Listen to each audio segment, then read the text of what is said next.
예수님께서 십자가에 달리시는 그 바로 전날 겟세마네 동산에서 기도하시는 그 부분을 우리 같이 읽으면서 예수님의 그 인성 부분에 대해서 어떤 것을 우리에게 가르쳐 주시는지 같이 상고하려고 합니다.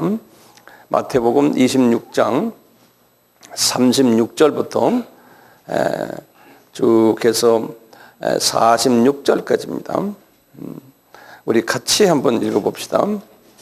이에 예수께서 제자들과 함께 겟세마네라 하는 곳에 이르러 제자들에게 이르시되 내가 저기 가서 기도할 동안에 너희는 여기 앉아 있으라 하시고 베드로와 세베대의 두 아들을 데리고 가실 때 고민하고 슬퍼하사 이에 말씀하시되 내 마음이 심히 고민하여 죽게 되었으니 너희는 여기 머물러 나와 함께 깨어 있으라 하시고 조금 나아가 얼굴을 땅에 대시고 엎드려 기도하여 가라사대 내 아버지여 만일 할만하시거든 이 잔을 내게서 지나가게 하옵소서.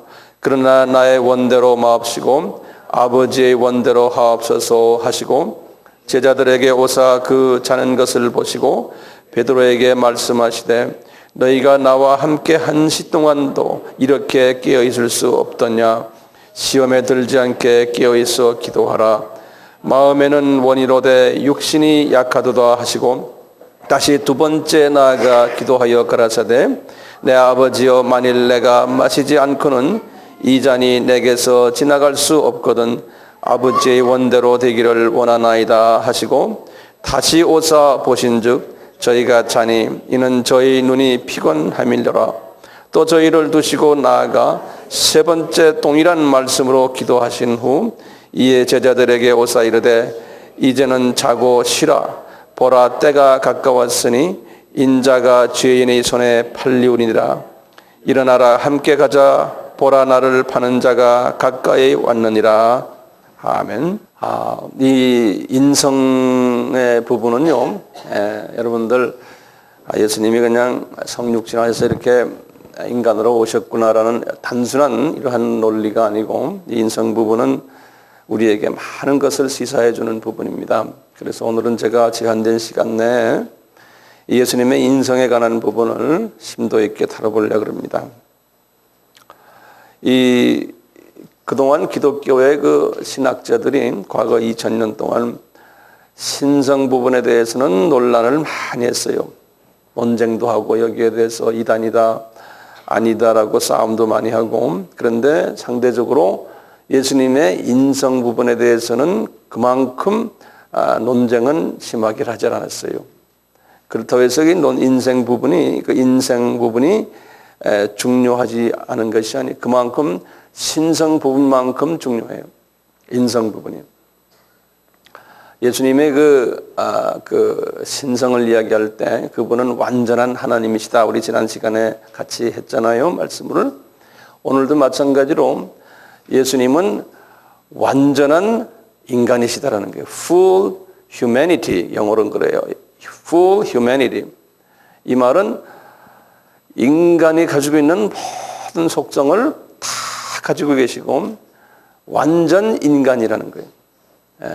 그래서 제한된 어떤 부분적인 인간이 아니고 그래서 어떤 신학자들은 부분적인 인간이라고 그래서 이제 이단으로 정죄받기도 하고 그랬거든요. 완전 인간이신데 한 가지 차이가 있다면은 이분은 죄가 없으신 인간이다. 우리 이제 이런 말 다 알잖아요. 죄가 없으신 분이시다. 근데 어떻게 하나님이 인간이 되셨을까 할 때요. 하나님이시니까 그게 가능한 거예요. 하나님은 창조주시기 때문에 본인이 원하는 대로 다 될 수가 있잖아요. 그래서 빌립보서의 2장 6절, 7절, 8절에 우리 잘 아는 바울의 그 말씀이 하나님이신 예수가 본래 하나님의 본체였는데 그럴 때 원어는 morphe 그런데 morphe란 말은 본체 그대로란 소리예요. 그대로인데 이분이 자기를 비워서 그랬어요. 자기를 empty 시켜서 비워버렸다는 거예요.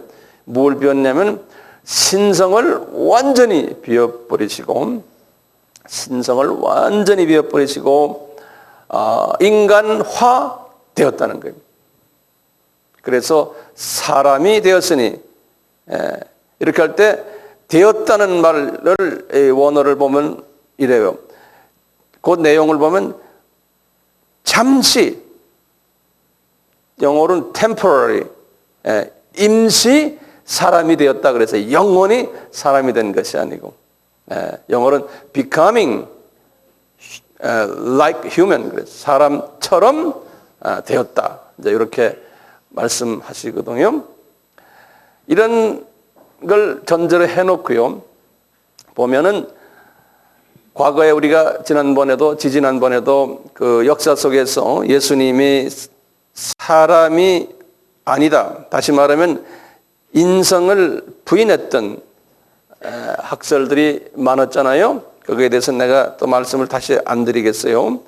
이런데 이런 생활을 예수님의 신성이면서 인성인 이 양면을 가진 이 생활을 하신 부분들을 우리가 성서 속에서 많이 볼 수 있는데, 오늘은 예수님이 인간적인 이 인성 쪽에서 어떤 모습으로 우리에게 인간이 되어진다를 우리가 좀 볼 필요가 있어요. 성서에서요. 그래서 이제 이런 부분에서요. 먼저 이분은 육체적으로만 인간이 아니고요. 이분은 심리적으로도 또는 감정적으로도 또는 의지적으로도 지적으로도 완전한 인간이었어요. 그렇기 때문에 하나님의 그 모든 그 신성을 포기해버렸기 때문에요. 이분은 기도하지 않으면요, 힘을 쓸 수가 없었어요. 그래서 이분이 성부 하나님께 기도를 했던 거예요. 기도해서 힘을 기다렸어요. 하나님이신 분이 본인의 이 신성을 포기하시고는 이제는 우리처럼 육적인 제한을 가지고, 육적인 나약함을 가지고요, 지적인 제한을 가지고, 감정적인 나약함, 이런 걸 가지시고 아버지께 부탁을 했어요. 요 약한 부분이 있기 때문에 사탄은 요 예수님의 약한 부분을 시험했어요. 기억나시죠? 40일 금식하신 후에 시험하죠. 왜냐하면 육의 약한 부분이에요. 우리도 마찬가지로 우리도 이 육이 약해요. 그래서 이 육의 약한 부분을 마귀가 시험을 해요. 자, 성서 속에서요, 이 하나님이 사람이 될 것을요, 어디에서 먼저 말씀하셨어요? 우리 잘 아는 창세기 3장 15절에서 이미 말씀하셨잖아요. 아들 예수가 인간으로 내려갈 것을. 그러니까 그렇게 약속하시고는 구약 전체에서요, 그 아들이 이 세상에 와서 사람이 되어서 어린 양의 모습으로 피를 흘리고 죽을 것을 이야기해서 구약에서 그것을 쫙 보여준 거 아니에요. 구약 스토리가요. 쭉 보여줬잖아요. 하나님이 사람이 돼서 이렇게 하실 것을. 그런데 실제로 사람이었기 때문에 이분이 사람의 몸에서 태어나야 돼요. 그렇죠? 하늘에서 붕 떨어지면 사람이 아니잖아요. 그러니까 하나님이 아주 여의 주도 면밀하게요, 사람의 몸에서 태어나도록 하나님이 계획하신 거예요. 그래가지고 예수님이 태어나시기 700년 전에 이사야에게 이 사건을 예언해 줬어요. 이사야서 7장 14절에 그랬어요. 이사야야, 이제 여호와가 육신이 되어 사람이 될 텐데, 근데 어떤 방법으로 나오냐면 동정녀로 탄생할 것이라는 거예요. 동정녀로. 이것은 이미 창세기 3장 15절에서 여자의 후손으로 예수님이 탄생할 것을 예언했죠. 그렇죠? 그렇기 때문에 이것을 이루기 위해서 이사야에게 말씀하시는 거예요. 나중에 바울이 갈라디아서 4장 4절에서요, 바울이 그래요. 이 예수가 여자의 후손이다 그러는 거예요. 여자의 후손이다. 그러면 과연 그 태어난 예수가, 예수의 어머니가 그러면 처녀였나요? 동정녀였나? 그래서 이렇게 여러 가지 내용을 보면, 성서를 보면은 분명히 처녀였어요. 그 남편 되는 요셉도 그것을 인정했어요. 그래서 이사야에게 말할 때 그 나라 말로, 히브리 말로 알마 그러는데, 이 알마란 말은 아주 티네이지의 처녀예요.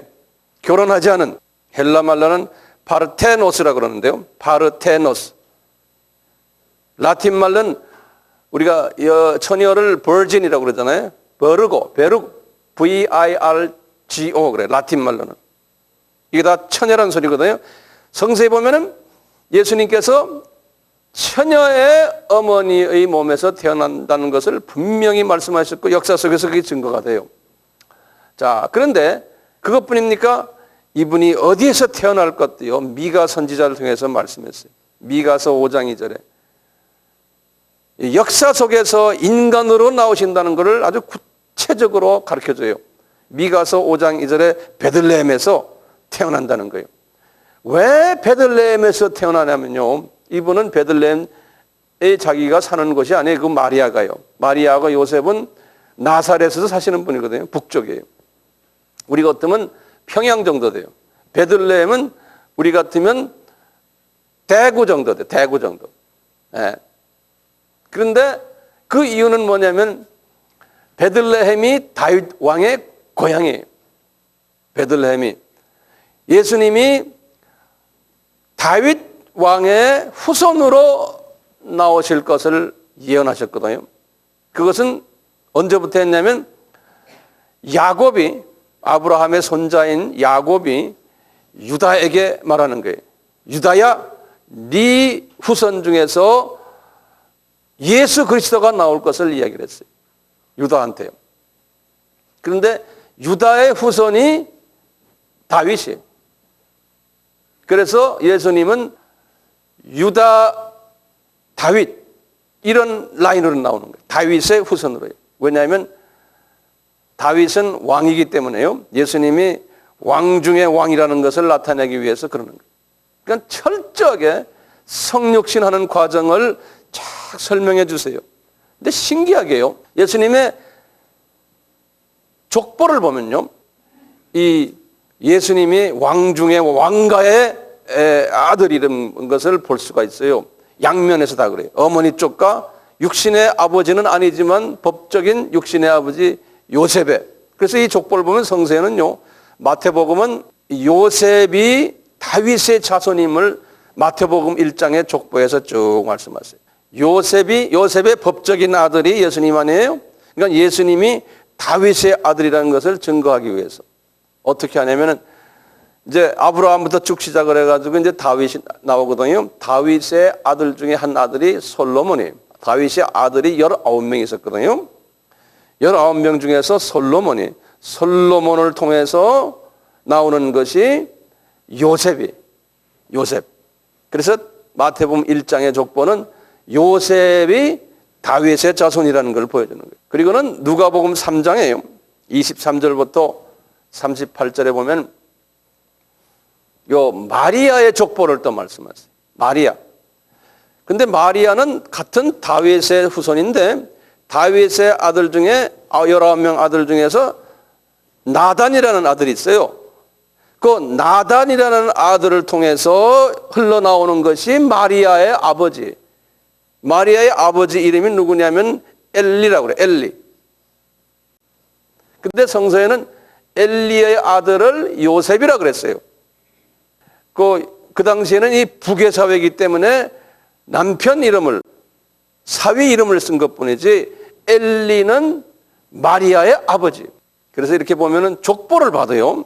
예수님은 사람으로 태어나셨고 정확하게 다윗의 후손으로 이렇게 쫙 나온 예수님의 인성이 그대로 이 족보 속에서 쫙 보여요. 족보 속에서요. 그러니까 많은 사람들이 그분은 사람이 아니다. 그분은 사람이 아니다라고 말하는 그 자체는 다른 말이에요. 예수님은 분명히 사람이었어요. 사람으로 오셔가지고요, 뭘 하셨어요? 이분은 대속의 죽음을 하러 오신 분 아니에요? 이것도 시편 22편에서 다윗에게 이미 다 말씀하셨어요.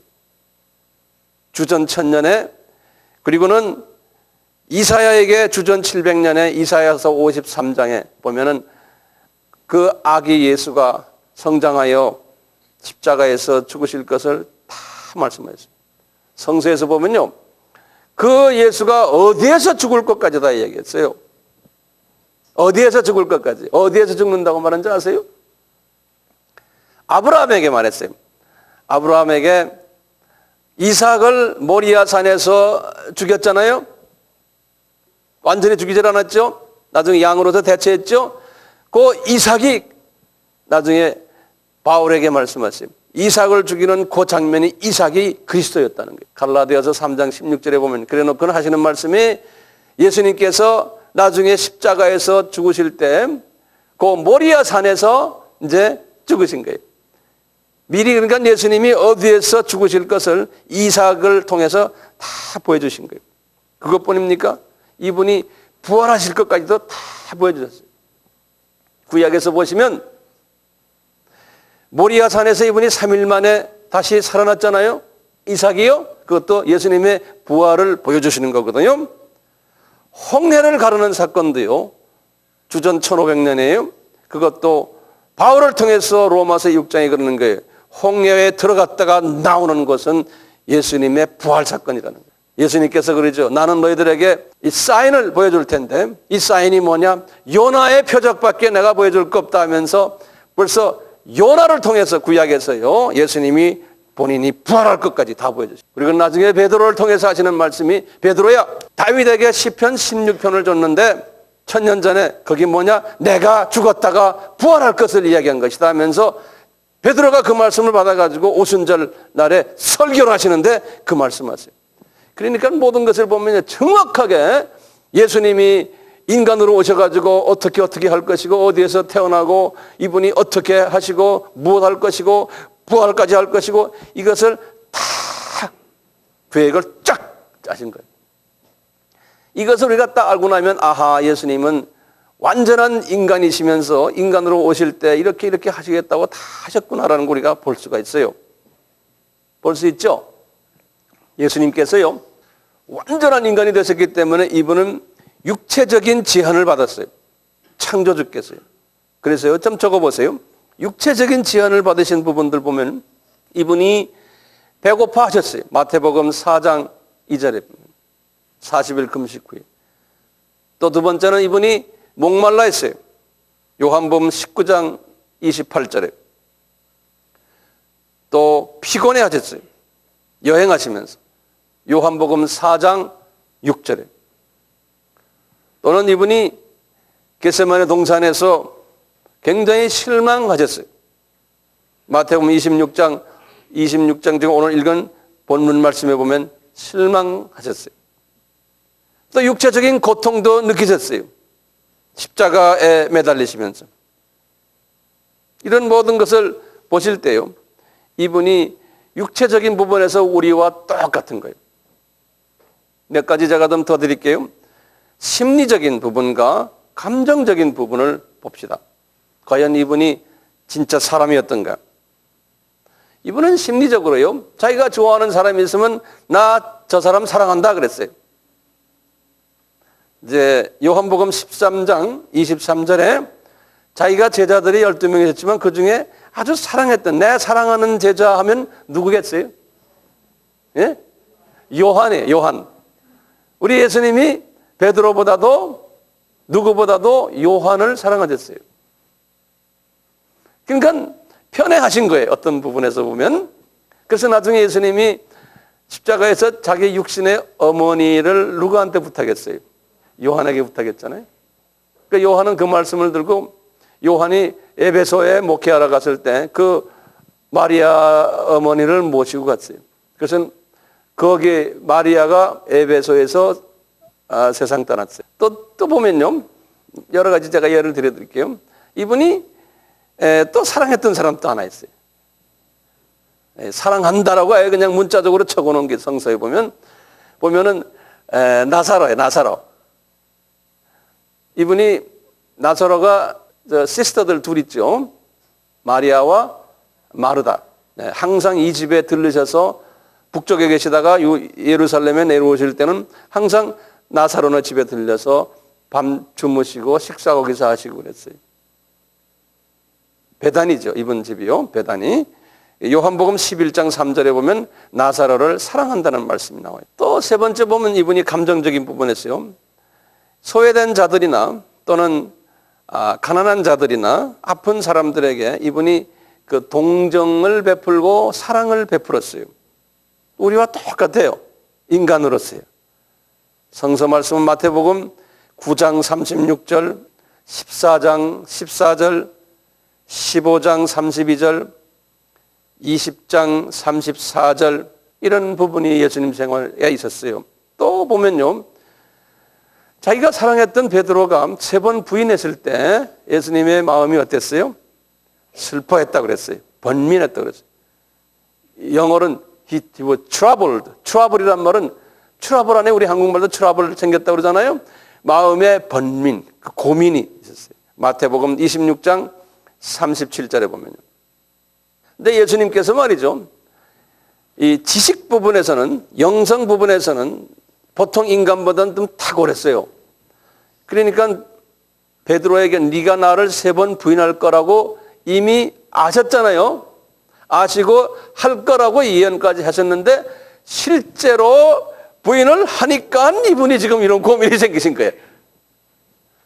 그러니까 우리도 마찬가지예요. 우리도 저 사람이 그럴 거다. 우리가 영성과 지성을 가지고서 예언할 수 있잖아요. 실제로 당할 때의 아픔이 예수님도 계셨으니까 우리도 분명히 있죠. 오늘 이 시를 같이 우리가 보면서요. 상당한 위로를 우리가 받을 부분이 많아요. 우리의 믿음의 또 새로운 차원을 오늘 볼 수 있기를 바랍니다. 또 예수님이 또 어떤 부분이냐면 이분이 기분이 좋으시면 굉장히 기뻐하셨어요.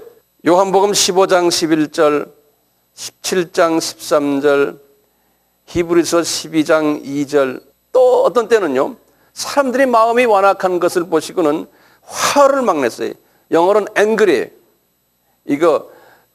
이 화낸 거예요. 화낸데 진짜 아주 강하게 화나는 것을 분을 냈다고 그랬어요. 이거 조금 달라요. 화낸 거하고 분낸 거하고요.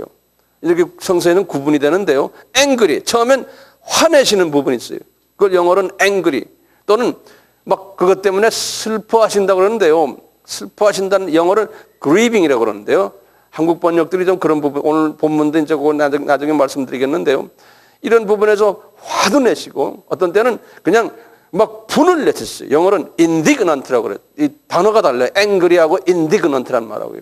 indignant는 마가복음 10장 14절 또는 요한복음 2장 13절에서부터 22절 쭉 보면은 예루살렘 성전에서 장사꾼들이 막 비둘기 팔고 돈 바꾸고 뭐 이런 걸 볼 땐 예수님이 indignant 했다. 막 화를 내는데 분을 막 내시는 이런 우리와 같은 그런 그 감정을 가지고 계셨던 분이셨어요. 조금 더 드릴게요. 예수님이요.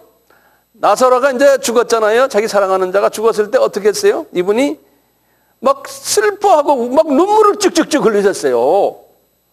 하나님이신데 완전한 인간이 되시니까 눈물을 툭툭툭 흘렸어요. 요한복음 11장 35절에 보면 나사로를 보고요. 그러니까 완전한 인간이셨어요. 인간이셨어요. 그 다음에요. 예수님의 그 영적 지적 능력을 좀 내가 말씀드릴게요. 예수님의 영적 지적 능력은 좀 특별했어요. 이분이. 이 완전한 인간이신데도요. 이 지적인 부분이나 영적인 부분에서는 좀 특별했어요. 이분이. 보통 사람과 좀 달랐어요. 아까 감정적인 부분이나 육적인 부분은 보통 사람이나 거의 비슷했는데요. 이쪽 부분은 좀 탁월했어요. 우리 사람들도 그런 사람들 있잖아요. 네. 예컨대요. 그 제자들이 이런 싸움을 했어요. 천국에서 누가 제일 높습니까? 하고 자기네끼리 막 그냥 다툴 때 있었거든요. 예수님은 거기에 계시지도 않았는데 다툰다는 것을 이미 다 아셨어요. 그래서 예수님께서 저희들이 마음에 이런 변론이 예수님이 오시니까 딱 스탑했거든요. 그런데 이미 아셨어요. 예수님이 이 양반들이 지금 싸움하는구나. 그런 그 영적 통찰력을 갖고 계셨어요. 예. 누가복음 9장 47절에 보면 안식일에 예수님이 손 마른 사람을 고치는 장면이 나오는데요. 그러니까 벌써 예수님께서 알아요. 아하, 유대인 지도자들이 나를 가지고 저놈들이 뭐라 그러겠구나. 벌써 아시는 거예요. 그러니까 예수님이 그랬어요. 누가복음 6장 8절에 저희의 생각을 아시고 그랬어요. 그러니까 사람의 마음을 꿰뚫어 보시는 거예요. 예수님께서요. 예. 우리도 이제 이런 영성을 가지면 참 좋죠. 그 다음에 요한복음 1장 47절에 나다니엘이라는 사람을 딱 보군요. 저 형제는 속이 간사함이 없다 그랬어요. 그러니까 사람의 마음을 딱 보시고는 저 형제는 아주 마음이 깨끗하다는 게, 속이 간사함이 없다는 게. 그러니까 사람은 간사함이 있는 사람이 있고 없고가 다 있는데 예수님이 그걸 보시는 거예요. 완전한 사람이신데 그런 걸 보시는 거예요. 예수님께서요. 요한복음 2장 25절에도 그랬어요. 친히 사람의 속에 있는 것을 아시고 그랬어요. 우리 요한복음 4장 18절에는 유명한 사건 있죠. 사마리아 여자가 있는데 예수님이 그랬잖아요. 당신 남편이 5명이다 하고 딱 집어내시는 거예요. 예수님께서. 예수님이 목말라 하시고 피곤해 하셔서 그 우물가에 그렇게 계셨는데 이분의 영성은 아주 이 지적인 부분은 대단히 밝으셨어요. 그 여자를 뚫어보면서 그러시는 거예요. 요한복음 4장 18절에 마태복음 26장 34절에 보면은 베드로가 3번 부인하는 것도 다 알았어요. 그것뿐입니까? 예수님은 자기가 이 세상에 와서 무엇을 하실 분이라는 걸 다 아셨어요. 이분은 자기가 언젠가는 십자가에서 죽으실 것을 다 아셨고 부활하실 것도 다 아셨어요. 3일 만에. 이것을 성서에 보면 약 한 20군데 나와요. 그 사복음서에 보면요. 예수님이 다 이 사건을 아시고 계획하시고 이대로 진행하신 것을. 그 본인이 분명한 육체적으로 이곳에 오셔서 이 땅에 오셔서 무엇할 것을 다 아시고 미리 다 제자들에게 말씀하셨어요. 말씀을 하셨는데 여기에 문제가 있어요. 다 아세요. 다 아시는데 이분이 가끔 가다가요. 사역 초기에도 그래요. 본인이 십자가에 달려서 이 피를 흘리고 어려움을 당할 것을 생각하시면은 막 스트레스를 받는다고 그랬어요. 예수님께서. 하나님이신데 완전한 인간이 되셨기 때문에요. 그러는 거예요. 누가복음 12장 50절에 그랬어요. 예수님이 앞으로 받을 십자가상의 죽음을 생각하시면서 스트레스를 받으시는 거예요. 그러니까 우리 스트레스 받는 게 이게 자연하죠. 우리도 그렇잖아요. 할렐루야 하고 막 예배 드리고 뭐 찬양 드리고 이거 오늘 은혜 받았다 이러고는 딱 나가서 이거 세상 것도 생각하니 골치 아픈 거예요. 또 스트레스 받는 거예요. 당연한 거예요. 예수님도 당연했어요. 왜? 육을 가지고 있는 사람은 육의 그 한계성에서 벗어나지 못해요. 우리는요. 그러니까 우리가 신앙생활 하면서요. 어려움 당하는 것 당연한 거고 고민하는 것 당연한 거고요. 우리가 그 예수님의 상황을 우리가 더 구체적으로 오늘 볼 거예요. 누가복음 12장 50절에서 이렇게 말씀하셨다고 그랬죠. 이분이요. 이렇게 쭉 하시면서 이제 성만찬 때, 성만찬이요. 성만찬은 십자가 달리시기 하루 전 아니에요? 성만찬 때 요한복음 12장 27절에 이랬어요. 지금 제자들에게 그런 게 내 마음이 심히 민망하여 그랬어요. 한국말로 민망하다는 말, 이게 번역이 잘못됐어요. 영어로 뭐냐면 My heart is become troubled. 그래. troubled가 뭐예요? 내 마음이 지금 괴롭다는 거예요. 그걸 민망하다라고 번역을 해놨어요. 뭐 바꿔야 돼요. 민망하다는 미안하다는 소리 아니에요. 그런 말이 아니잖아요. 트러블, 내 하트가 지금 트러블이 있더니 지금 내 마음이 민망하여 트러블이 있으니 무슨 말을 하리요? 아버지여 나를 구원하여 이 때를 면케하여 주옵소서. 이분이 이런 소리 하십니다. 다시 말하면 나 십자가 지금 내일이면 내가 질 텐데 나 이거 안 지게 좀 해주세요. 그러는 거예요. 그러면서 또 예수님이 생각을 딱 바꿔가지고 그래요. 그러나 내가 이를 위하여 이때에 왔나이다. 또 이분이 이러시는 거예요. 보세요. 예수님이요. 지금 성만찬 날 지금 하시는 말씀이에요. 예수님이 성만찬 이전에요. 창세기 3장 15절부터요. 창세기 3장 15절이면 주전 4,000년이에요. 4,000년부터 시작을 해서요. 이 일을 위해서 계획하시고 그래가지고 정확하게 베들레헴에서 태어나시고 동정로 사건을 태어나시고 이렇게 와가지고 이제 마지막 판에 이게 4,000년 가까이를 준비하셔가지고 이제 하려고 하는 판에 말이죠. 이분이 딴 생각을 하시는 거예요. 이게 우리가 상상이 됩니까? 왜 그럴까요? 이분이 육을 가지고 계시기 때문에 그런 거예요. 육을 가지고 계시기 때문에. 이 육이라는 건 하나의 흙덩어리 아닙니까? 진흙덩어리 아니에요. 이게 육의 이 한계성을 예수님도 체험하시는 거예요. 우리도 육을 가진 존재들이에요. 다 있어요. 다 있어요. 예수님도 지금 이 고민이 계신다. 예수님도요. 이 육을 가졌기 때문에. 그러니까 말이죠. 예수님이 창조주 되시는 하나님이신데 왜 피조물들 앞에서 이런 나약함을 보여줘야 됩니까? 왜 하나님이 이런 치사하게 피조물처럼 되셔가지고 이 피조물들 앞에서 자기의 약한 부분을 보여줘야 됩니까? 왜 그러냐면요. 요한복음 3장 16절이 대답이에요. 하나님이 이 세상을, 이 피조물들을 이처럼 사랑하사 독생자를 주셨다는 거예요. 이렇게 사랑하셨기 때문에 자기하고 같은 급인 하나님을 인간화시켜가지고 피조물들 앞에서 그러한 소위 그 나약함을 보여주도록까지 하나님이 우리를 사랑했기 때문에. 그러니까 이 요한복음 3장 16절은 깊이 묵상하셔야 돼요. 전 그래서 어제는 하루 종일 이 말씀을 저는 묵상했어요. 주님, 얼마나 사랑하셨기에 하나님이 인간이 되셔가지고 이런 다약한 부분을 우리에게 보여주십니까? 얼마나 사랑하셨기에. 그러면서 내 이 사랑을 너희들 나가 전해라는 거예요. 우리가 이것을 깊이 깨닫고 눈물을 흘리면요, 복음을 전하지 않을 수가 없어요. 우리가 복음을 전하지 않는 이유는 이 엄청난 이 하나님의 깊은 사랑을 깨닫지 못했어요. 자, 오늘 본문 말씀 보세요. 제자들과 같이 겟세마네 동산에 가시는 거예요. 가셔가지고 12제자들 보고 그러는 거예요. 9명 너희들아, 너희들은 여기에 그냥 있어라. 이쪽에 그냥 있어라. 3명만, 베드로와 세베대의 두 아들, 다시 말하면 야고보와 요한이 데리고서는 따로 저쪽으로 데려가는 거예요. 같은 겟세마네 동산의 딴 부분, 딴 데 데려가가지고 그러는 거예요. 얘들아, 내가 지금 마음이 상당히 스트레스가 지금 심하다. 그리고 마음이 괴롭다. 그러시면 이런 말을 어떻게 해요?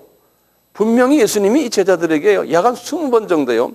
나는 예루살렘에 가서 죽을 거고 3일 만에 나는 부활할 거다. 나는 그러고 승천할 거다. 다 그냥 하셔놓고는 지금 딱 요 코앞에 와서 하시는 말씀이 나 괴롭다. 이게 어울립니까?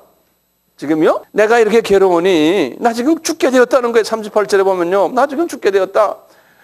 아이고 세상에 생사화복을 주관하시는 이분이 나 지금 죽게 되었다 그런 거예요. 이게 말이 됩니까? 우리 기독교인들도 우리 주님을 사랑하는 사람들도 나도 마찬가지. 나도 어떤 때는 나 죽게 되었다. 안 죽기 싫을 때가 있어요.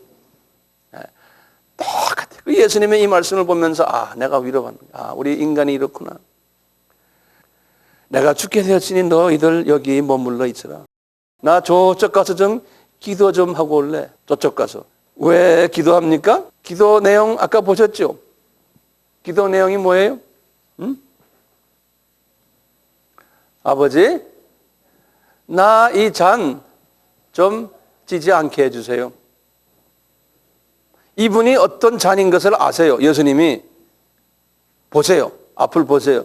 나 이 잔 지지 않게 하세요. 그러면서 뭐라고 그러는지 아세요? 영어로는 그랬어요. If it's possible. 다시 말하면요. 할 수만 있다면 이 잔을 찌지 않게 아버지와 협상하시는 거예요. 예수님이. 세상에 이런 하나님이 어디 계세요? 4,000년 동안 이걸 계획하시고 다 빵빵빵 다쳐서 결정하셔갖고 지금 이렇게 다 내려오셔가지고 지금은 이만큼 약하신 육의 약한 부분이 예수님이요. 그러면서 이분이 생각을 딱 바꾸면서 뭐라 그래요? 만일 할 만하시거든 이 잔을 내게서 지나가게 하옵시고 그러나 나의 원대로 정신을 바짝 차리시는 거예요. 나의 원대로 마옵시고 아버지의 원대로 하십시오. 이분이 이 갈등이 있는 거예요. 이 갈등이. 그러니까 이분이요. 언제 그 육을 이겨낼 수 있었어요? 언제요? 아버지와 대화할 때 이 스트레스를 풀고 육의 유혹을, 육신의 유혹을 이길 수가 있었어요. 아버지와 대화할 때요. 그렇기 때문에 우리가 지금 우리도 두 눈을 가지고 있거든요. 육신의 눈이에요. 이 세상을 보는 눈하고요. 그 다음에 저쪽 하늘나라를 보는 눈이 있어요. 우리는 두 눈을 가지고, 예수님도 이 세상 보는 눈을 갖고 계셨고 하늘 보는 눈을 갖고 계셨어요. 동시에. 이 세상을 보니까 십자가 지기 싫으신 거예요.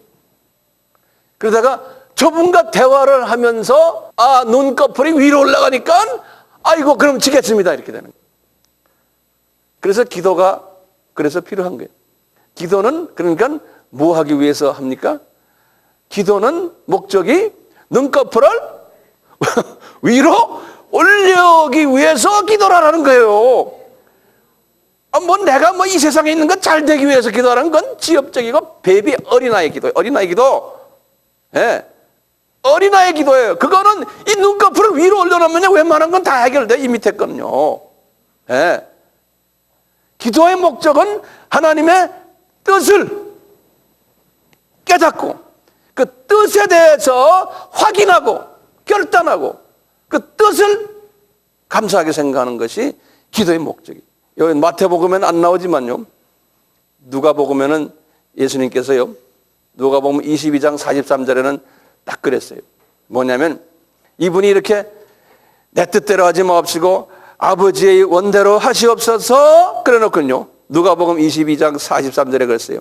그 말씀을 딱 하니까 그러니까 천사가 보면 한 천사예요. 한 천사가 하늘에서 와서 그에게 힘을 주더라 그랬어요. 예, 천사가 와서 영어로는 그랬어요. strengthened, 하지만 strong하게 만드는 거예요. 강하게 힘을 부어주더라. 그러니까 이분이 스트레스가 그때 약간 풀어지는 거예요. 그리고 용기가 생겨서 나 십자가에서 죽어야지. 나중에 이 기도가 다 끝난 다음에 이제 가자. 이제 십자가 지러 가자. 예수님이 제자들에게 그랬거든요. 가자. 그런데 로마 군인들이 와가지고 이제 막 가룟 유다와 같이 이제 와서 하니까 베드로가 화가 나가지고 뭐라 그랬어요. 그 말고라는 제사장의 그 하인을 칼로 귀를 잘라버렸거든요. 화가 나서요. 그러니까 예수님이 그러는 거예요. 얘야, 내가 아버지에게 눈꺼풀 올려가지고 천사를 보내달라 그러면 천사가 일개 연대급 이상이 온다. 사단급 천사가 나한테 온다. 근데 나 그거 안 한다. 그러는 거예요. 우리도 연대급 사단급 천사를 우리가 마음대로 부릴 수 있어요. 예수님도 그거 빤히 아시면서도 안 했다 내가. 근데 너 왜 이질하느냐? 왜 기자르느냐? 그러시는 거예요. 천사 하나 갔다고 와서 예수님한테 힘을 주는데도 예수님이 힘을 받았거든요. 힘을 받았어요. 그런데도 완전한 힘을 이분이 다 받지 못했어요. 그래가지고 겟세마네 동산에서 오늘 본문 보시면 3번을 기도를 하셨어요. 그래서 이제 그렇게 힘을 딱 받은 후에 제자들에게 찾아갔어요. 그러니까 이 제자들이 잠자고 있는 게 뭐래요? 예. 그러니까 뭐라 그랬어요? 제자들 보게요. 시험에 들지 않게 깨어있어 기도하라 그러는 거예요. 그러면서 아주 중요한 말씀이에요. 마음에는 원이로되 육신이 약하도다 하시고, 이 말씀은 여러분들 예수님만 보고서 예수님이 지금 제자들에게만 이야기하는 게 아니에요. 자신도 똑같아요. 예수님도 지금 시험을 받으셨어요. 그래서 예수님도 뭐라고 그랬어요? 내 마음은 눈꺼풀 올리고 주님의 뜻을 지금 이루어야겠는데 마음은 원이로되 육신이 약하다는 거예요. 본인도요. 그러니까 제자들 보면서 이놈들 잠자는구나. 지금 이거 가지고 이야기, 본인을 내고 보면 본인 이야기. 제자들에게도 이야기하시죠. 우리는 어때요? 우리도 마음은 원이로되 육신이 약하죠. 당연한 거예요. 당연한 거예요. 예수님도 그러셨어요. 그럴 때마다 어떻게 해야 돼요? 눈꺼풀을 자꾸 올리는 연습하셔야 돼요. 우리는 이 세상 사람이 아니기 때문에. 그런데 자꾸 우리가 이 세상에 살다 보면 눈꺼풀이 이렇게 쳐지면 여기서 영원히 살 것 같이 생각하는 거예요. 예수님께서 그렇게 해서 힘을 좀 받으신 후에 두 번째 다시 그래요. 42절부터 보면 다시 두 번째 나아가 기도하여 가라사대 때 기도의 내용이 좀 바뀌었어요. 이분이 그렇게 해서 힘을 딱 받고 눈꺼풀을 위로 딱 떠보시니까 내용이 어떤지 아세요? 보세요. 내 아버지요, 만일 내가, 아직도 만일이란 말은 쓰세요 이분이. 예. 만일 내가 마시지 않고는 이 잔이 내게서 지나갈 수 없거든 아버지의 원대로 되기를 원하나이다. 이렇게 말씀하세요. 이게 정확한 말씀이세요. 나 지겠습니다. 우리 그때 약속했잖아요. 이렇게 끝날 걸 말이죠. 만일 이렇게 자꾸 협상하려고 드시는 거예요. 그게 육을 가진 사람의 약한 부분이에요. 그리고는 이분이 이 기도를 하시군요. 다시 제자들을 가봤어요. 근데 이 양반들이 아직도 계속 자고 있는 거예요. 그리고는 다시 돌아와서 자기 기도 자리에 와서 동일한 기도를 하셨다 그랬어요. 그러니까 이분이 이 기도를 하시면서요, 마음이 다 그냥 100% 가가지고 지금 이 십자가에 달리러 가시는 거예요? 내 생각에는 아니라고 볼 수도 있어요. 이분의 기도 내용을 만일 그렇다면 귀에만 있으면 이것을 피하려고 하시는 예수님의 마음. 왜요? 이분이 하나님이신데 육을 가지고 계시기 때문에, 이 육에 가지고 있는 약점이 육을 가지고 있기 때문에. 우리도 신앙생활 하면서 이 갈등을 얼마나 느껴요? 이분이 미리 보셨어요. 뭘 보셨냐면 십자가를 지시면서요, 이제 지기 전에 이제 대제사장 앞에서 받을 고통과 이런 것을 쫙 십자가상의 고통은 제쳐놓고요, 이 고통을 이미 다 보시고 이걸 내가 어떻게 견디지? 이 육의 실력으로, 이것을 주님이 아셨기 때문에 이렇게 머뭇거렸던 거예요. 그러니까 예수님은 우리 스스로를 알아요. 크리스찬들이 하나님의 자녀들이지만 이 세상이 지금 얼마나 악합니까? 얼마나 주님을 따르기에 힘든 것을 주님이 아세요. 우리를 아세요. 그러니까 끊임없이 우리가 무슨 죄를 짓고 약해도 또 용서해 주시고 은혜 베풀어 주시고, 매로 때리지 않으시고 하는 이유가 있어요. I know you. 자, 예수님이 어떤 고통을 당하셨나를 우리 잠깐 좀 봐요. 그게 새벽 1시예요. 겟세마네 동산에 나오셔가지고요, 이분이 이 잔이 무언가를 봤어요. 예수님이 지금 피하려고 하는 잔이 무엇인가를 한번 같이 봐요. 이분이 그걸 알기 때문에 그래요.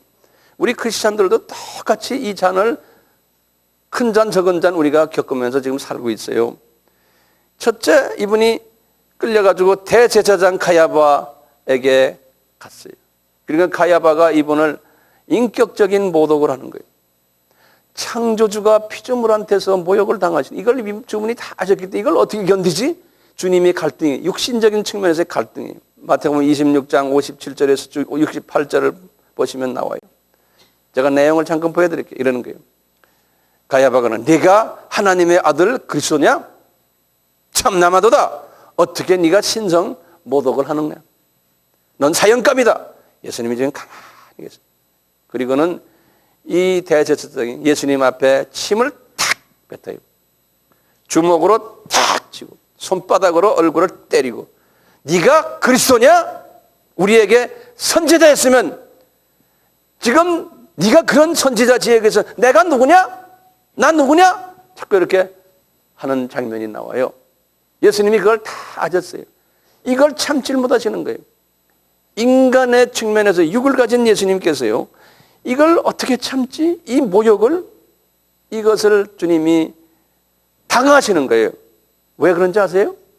예수님이 그래서 너희들 나를 따라오려거든 너희 십자가를 져라 그러잖아요. 이게 십자가 지는 모든 과정이에요. 우리도 인간 주님을 따르려면요, 이런 예수님이 당하셨던 것을 우리가 다 당해야 돼요. 이 육신의 이 아픔들, 인격적인 모독들을. 주님의 자녀들이 이것을 당해야 된다는 것을 하나님이 아시고 본인이 실제로 이것을 우리에게 보여주시는 거예요. 너희들이 나를 따라오거든 내가 지금 겪은 것을 다 겪으라는 거예요. 왜? 너희들은 육을 가지고 있기 때문에. 그러니까 내가 그것을 모본으로 보여준다는 거예요. 그러니까 따라와라. 하나님이 지금 우리에게 모본으로 지금 보여주고 계신 거예요. 이분이 그러다가 이제 유다 총독인 빌라도 앞에 딱 나타났어요. 빌라도가 또 인격적인 모욕을 하는 거예요. 내가 유대인 왕이냐? 그러니까 예수님이 내 말이 맞다 이렇게 말씀해요. 그러면서도 가만히 있어요. 그러더니 로마 군인들 보고 이리 와라. 이 양반 좀 때려라. 그러니까 예수님이 로마 군인들 앞에서 채찍질을 얻어맞는 거예요. 로마 군인들이 말이죠. 개미 같은 사람. 창조주를 지금 이 개미들이 지금 뜯어먹는 거예요. 예? 창조주 앞에서 옷을 막 벗기고 홍포를 막 입히고 가시 면류관을 막 씌우고 갈대를 하나 가지고 이거 오른팔에 들게 하고 그 예수님이 지금 갈대를 들고 면류관 쓰고 지금 이러고 걸어가시고 그리고 요놈들이 무릎을 꿇고요 예수님 앞에서 유대왕이요 유대왕이요 예? 평안할지어다 그러면 침을 탁 또 받는 거예요. 예수님 앞에 갈대를 딱 확 뺏어가지고 그 갈대 가지고 예수님 머리를 딱 치는 거예요. 그러니까 옷 벗어 홍포를 딱 벗겨놓는 거예요. 다시 옛날에 입던 옷을 다시 입혀놓고 그리고 십자가 못 박아 너는 죽어야 된다 그러면서 예수님을 지금 골고다로 데려가는 거예요. 예수님이 십자가에 딱 못 박혔어요. 밑에 앉아가지고 자기네끼리 도박하는 거예요. 제비 뽑기 하는 거예요. 이 사람 옷 네가 가져라 네가 가져라 자기네끼리 히닥거리면서 예수님 십자가 위에다가는 유대인의 왕 예수라고 딱 써놓군요. 옆에 강도들 둘이 딱 있는 거예요. 사람들이 막 지나가는 거예요. 지나가면서 야, 저자가 말이야 성전을 헐어서 3일 만에 다시 일으킨다고 하던 저자가 저기 있으면 자기 하나도 구원 못하는 야, 너 십자가에서 내려와라 이런 짓들을 하면서 거기에 대제사장과 서기관과 장로들도 함께 얘들하고 같이 야, 내려와라 내려와라 저건 남을 구원하면서 자기를 구원 못하는 저가 무슨 이스라엘 왕이냐 내려와라 내려와라 이런 지금 인격 모욕을 지금 예수님이 당하고 있는 예수님이 다 아시고 예수님이 가만히 계시는 거예요. 그러면서 제자들에게 너희들도 이런 경험을 해야 된다. 이걸 계속 말씀하시잖아요. 심지어는 옆에 있는 강도 중에 한 놈이 말이에요. 똑같이 그러는 게 야! 너 구원해놓고 막 예수님을 모욕하는 거예요. 예수님이 다 가만히 계시잖아요. 이런 예수님. 이것뿐입니까? 예수님이 아침 9시에 십자가에 못 박히셨는데 3시간 동안 12시까지 아침 12시까지요. 이 모욕을 당하시면서 계시는 거예요. 그러다가 12시가 딱 되니까 갑자기 그냥 어두움이 막 닥쳐오면서 그냥 천둥이 치고 막 지진이 막 일어나고 그러는 거예요. 그때 이분이 이 육체적인 고통, 정신적인 고통, 인격적인 모욕 이런 걸 다 하시면서 이분이 유명한 말씀을 그 당시에 하는 거예요. 야, 이거 이분이 많이 하시면서 그 유명한 말씀이에요. 오후 3시에 이제 숨을 거두기 직전에 하시는 말씀. 엘리 엘리 라마 사막다니 소리를 지르시는. 다시면 아버지 성부 하나님 나의 하나님 어찌하여 나를 버리셨습니까? 그러는 거예요. 이분이요 이 육신을 가지고 있는 최대의 고민을 이 시간에 하는 거예요. 왜 나를 이 모양으로 만들었습니까? 하고 갈등도 이런 갈등이 어디 있어요. 우리도 주님을 사랑한다 하면서 주님을 따른다 하면서 이런 경우에 들어갈 때가 많아요. 우리도요. 근데 이런 것을 우리가 겪어야 돼요. 하나님을 따르는 사람들은 예수님의 이 과정을 주님은 겪으라고 그랬어요. 그럴 때 톡 주님과 가까이 제가 물어보겠어요. 예수님은 이 육신의 약함을 어떻게 이기셨어요? 첫째, 눈을 위로 뜨고 이기셨어요. 눈을 위로 뜨게. 이 눈을 위로 뜨면은요, 하나님의 뜻을 재확인하게 되고, 저 세상이 우리의 고향이고, 이 세상이 우리의 고향이 아니라는 것을 자꾸 확인하는 거예요. 그게 기도예요, 기도. 기도 외에는 안 돼. 그래서 기도를 자꾸 하시는 게 우리의 정체성을 재확인하는 거예요. 하나님의 뜻을 재확인하는 게 기도예요. 기도하면 할수록 천사를 보내셔서 우리에게 이 눈을 뜨도록 도와주는 거예요. 네. 두 번째는요, 이 예수님께서 이 육신의 연약함을 이기기 위해서 마귀가, 예수님이 40일 금식한 후에 마귀가 예수님께 덤벼들었잖아요. 그럴 때 예수님이 뭐 가지고 그놈들을 공격했습니까? 말씀으로 공격했어요. 예, 예수님도요. 그렇기 때문에요, 우리는 성서 말씀을 하나님이 주시는 무기로서 우리가 잘 묵상해야 돼요. 말씀을. 그러니까 기도와 말씀이에요. 이 말씀을 가지고서 하나님의 뜻을 우리가 깨닫게 되고, 우리가 누구란 걸 정체성을 깨닫게 되고, 우리가 사는데 이 육은 약하지만, 이 육 부분이 약하지만 우리는 고향이 저쪽이라는 것을 깨닫고요. 매일매일 우리가 승리의 삶을 살 수 있는 것이 육은 약하지만 말씀을 통해서, 기도를 통해서 이것이 가능한 거예요.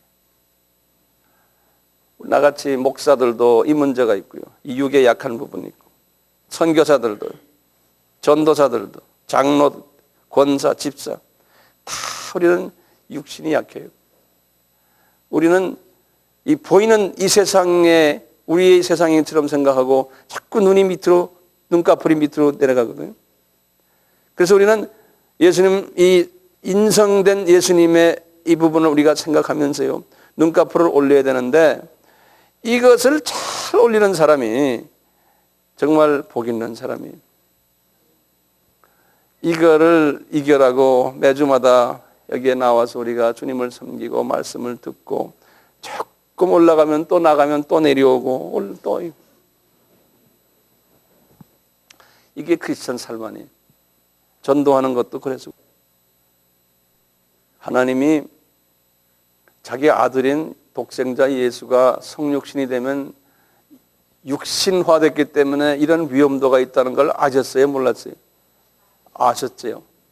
그 위험도를 감수하시고 이 세상에 육신화시키신 거예요. 하나님을, 그 아들을. 왜 그랬을까요? 요한복음 3장 16절에 하나님이 이 세상을 이처럼 사랑하사 독생자를 주셨으니 이 사랑을 보여주시기 위해서, 네, 사랑을 보여주시기 위해서 완전히 성육신화 시키신 거예요. 성육신화. 자, 왜 그러면 사람이 되지 않고 딴 길이 없어요? 이게 또 우리 질문 아닙니까? 왜 꼭 이런 문제가 있는 육신의 사람으로 왜 오십니까? 딴 길이 없잖아요. 딴 길 좀 없습니까, 하나님? 이런 질문을 우리가 가질 수 있잖아요. 근데 하나님은 딴 길, 니네들을 위해서는 이 길이 최고라는 거예요. 왜냐면요, 하나님의 사랑을 우리에게 전하려면요, 위에서 확성기를 대고 말이죠. I love you, I love you, I love you. 밤낮 해야 그 말이 무슨 말인지 우리 몰라요. 하나님의 사랑을 우리에게 전하려면요, 그분이 눈높이 교육을 시켜야 돼요. 눈높이. 그러려면 우리 세상으로 내려오셔서 우리 스타일로 교육을 시켜야 돼요. 우리가 이해하게끔. 그것을 성육신 교육이라고 그래요. 그러니까 예수님께서 이 세상에 오셔가지고요, 하늘 문화를 다 포기하셨어요. 하늘 문화를 다 포기하셨어요. 이분이 다 포기하시고는 완전한 인간이 되셔가지고 유대인 나라의 옷을 입고 유대인 나라 사람들의 밥을 먹고 그 사람들의 방언을 쓰고 그분들이 신고 다니는 이 신발 신고 다니고 그분들 스타일로 설명을 하고 그랬어요. 그러니까 알아듣게끔, 그분들이 알아듣게끔. 이게 성육신 교육이에요. 그렇기 때문에요, 우리는요, 이 성육신 교육을 우리도 해야 돼요. 제가 여러분들에게 설교하는 것도요, 성육신적으로 설교해요. 여러분들이 알아듣게끔. 또 선교지에 나가서도 마찬가지예요. 우리가 미얀마에 가서 선교하면 미국식이나 한국식으로 이야기하면 안 돼요. 그 나라식으로 그 사람들이 알아듣게끔. 우리 그 사람들의 라이프 스타일처럼 우리도 같이 가 살면서 그분들이 편안하게 우리가 스스로 낮아져 가지고 같이 해줘야 돼요. 선교지에 가서도. 그래야 이분들이 알아들어요. 근데 그게 쉽지가 않아요. 굉장히 어려워요. 왜 성육신 하셨냐면요. 첫째가 뭐예요? 눈높이 교육을 주기 위해서예요. 그러니까 우리도 눈높이식으로 교육을 시켜줘야 돼요. 항상 저같이 이렇게 다녀서는 사람은요, 이분들이 어떤 사람들인가를 빨리 읽어야 돼요. 이분들이 어떤 식으로 이야기하지만 알아듣는 그룹들인가. 그래가지고 내가 눈높이로 이야기를 해줘야 돼요. 성육신을 잘하는 사람이, 이 변모를 잘하는 사람이, 복음을 위해서. 사도 바울이 그걸 잘했거든요. 사도 바울이 고린도전서 9장에 그랬어요. 내가 한 사람이라도 복음을 더 전해서 한 사람이라도 영혼을 주님께 가져오기 위해서 나는 유대인 앞에서는 유대인처럼 행동한단다. 비유대인 앞에서는 비유대인처럼 난 행동한단다. 영적인 어린아이들 앞에서는 나는 그런 식으로 어린아이식으로 행동한단다. 그래. 이분이 그냥 색깔을 자꾸 바꾸시는 거예요. 근데 본질은 그런데요. 그때 상황에 맞춰서. 그러면서 아무쪼록 한 사람이라도 예수께 불러오기 위해서다. 그러신다. 여기 성육신 라이프 스타일이에요. 특히 우리 선교하는 사람들은요. 저는 그래서 모자가 많아요. 어떤 데 가면은 장사꾼처럼 이야기하고요. 어떤 것들은 신학자처럼 이야기하고 어떤 데 가서는 목사같이 이야기하고요. 막 바꿔요. 저는. 비행기에서도 당신 뭐 하는 사람이에요? 나 장사하는 사람이요. 그래.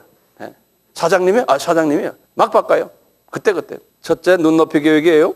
성육신 하신 목적이 우리 보고 눈높이 교육 너희들 하라는 거예요. 두 번째가 이거 마지막이에요. 중요한 거예요. 두 번째는 뭘 보여주시려고 주님이 지금 이렇게 하세요? 뭐냐면요. 생명의 원칙이에요. 생명을 주는 원칙을 주님이 우리에게 지금 가르쳐 주시죠. 우리가 죽었는데 죽은 양반들이 살아나는 길은 한 알의 밀알이 죽어야 된다는 거예요. 예. 그게 생명의 원칙이라는 거예요. 그러니까 하나님이 인간으로 내려오셔서 내가 너희들을 위해서 죽어야 된다는 거예요. 이게 생명을 주시는 원칙인 거예요. 이 원칙을 예수께서요, 저 하늘 꼭대기에서요, 3층정에서 하실 수 있어요. 거기에서 십자가 돌에 치고 거기서 다 하셨어. 그리고 우리 보고 얘들아 나 그렇게 했다 알겠니? 그러면 우리가 알 길이 있어요. 그러니까 이분이 아니다. 내가 눈높이 교육을 시키기 위해서 내가 이 세상에 와서 니네들 앞에서 내가 죽는 연습을 한번 보여줄게. 피를 흘릴게. 왜? 희생이 있어야 된다. 희생이 있어야지만 살아나는 사건들이 있다는 거예요. 희생 없이는 안 된다는 거예요. 라이프가 새롭게 살아나는 거는. 그러니까 이 세상을 봐라.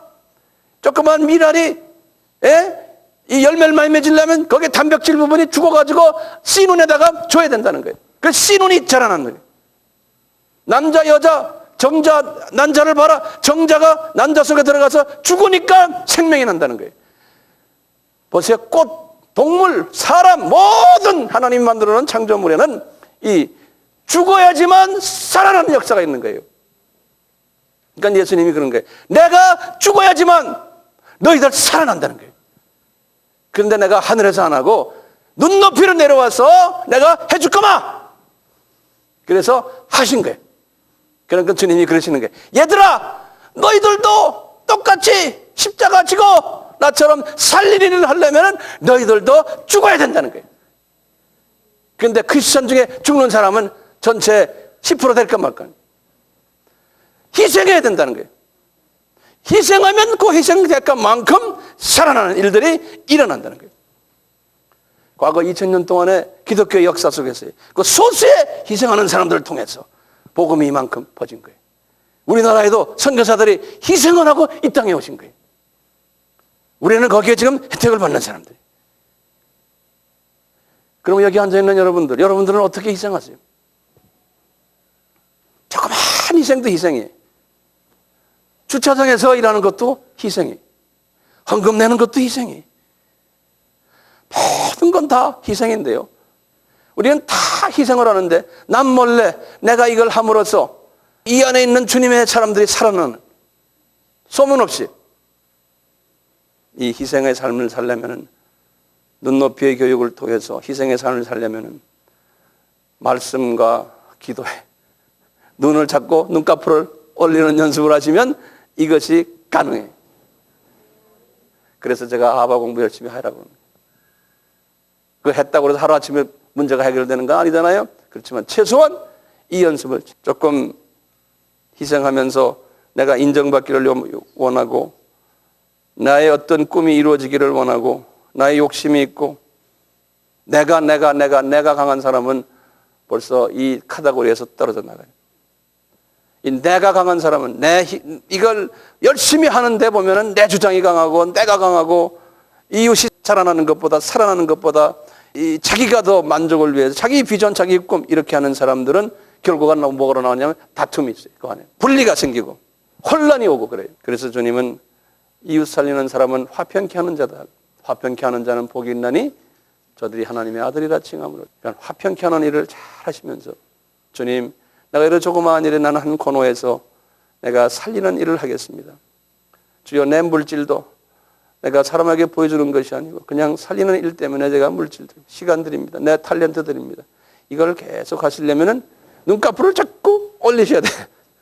눈꺼풀 올리면서 이걸 자꾸 말씀하셔야 돼요. 이분한테. 주님, 제가 하는 거 내 영광 안 나타나고 내가 주님의 영광 나타내고 모든 사람 살리는 일에 조금이라도 도움이 되기 위해서 주님, 내가 이거 하고 있사오니 나를 죽이시고 내 눈꺼풀을 올려주세요. 자꾸 그렇게 하세요.